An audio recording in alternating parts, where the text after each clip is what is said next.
Essays on Untouchables and Untouchability, Political by Baba Sahib Ambedkar. Chapter 4. Their wishes are laws unto us. 1. Adharma for Dharma.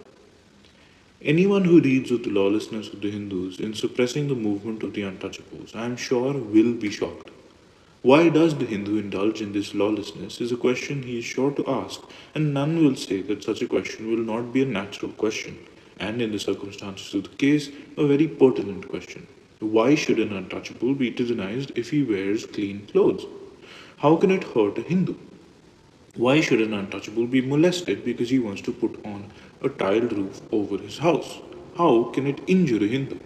Why should an untouchable be persecuted because he is keen to send his children to school? How does a Hindu suffer thereby?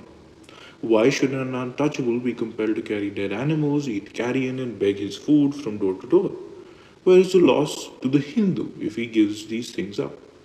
Why should a Hindu object if an untouchable desires to change his religion? Why should his conversion annoy and upset a Hindu?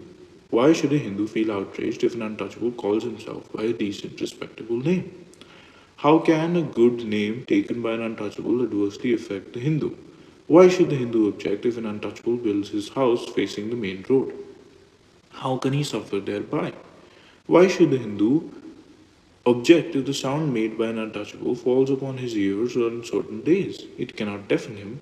Why should a Hindu feel resentment if an untouchable enters a profession, obtains a position of authority, buys land, enters commerce, becomes economically independent, and is counted among the well to do?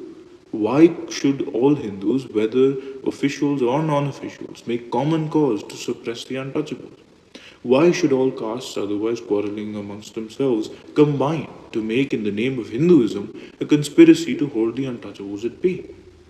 All of this, of course, sounds like a fiction, but one who has read the tales of Hindu tyranny recounted in the last chapter will know that beneath these questions there is a foundation of facts. The facts, of course, are stranger than fiction. But the strangest thing is that these deeds are done by Hindus who are ordinarily timid, even to the point of being called cowards.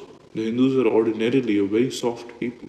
They have none of the turbulence or virulence of the Muslims.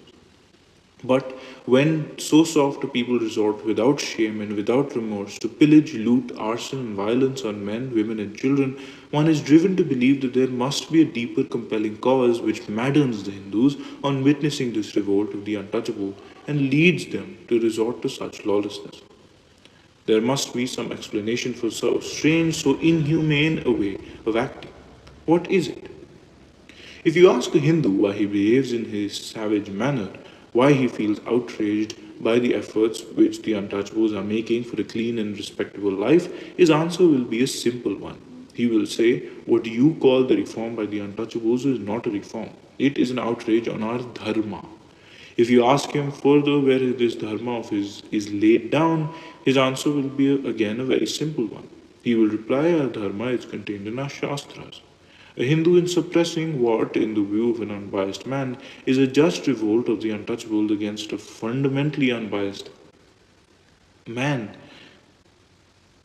wrong system by violence, pillage, arson, and loot, to a modern man appears to be quite acting irreligiously, or to use a term familiar to the Hindus, he is practicing adharma.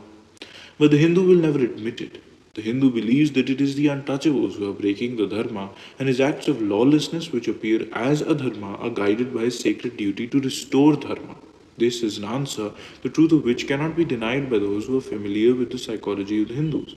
But this raises a further question. What are these dharma, which the Shastras have prescribed? What rules of social relationships do they ordain?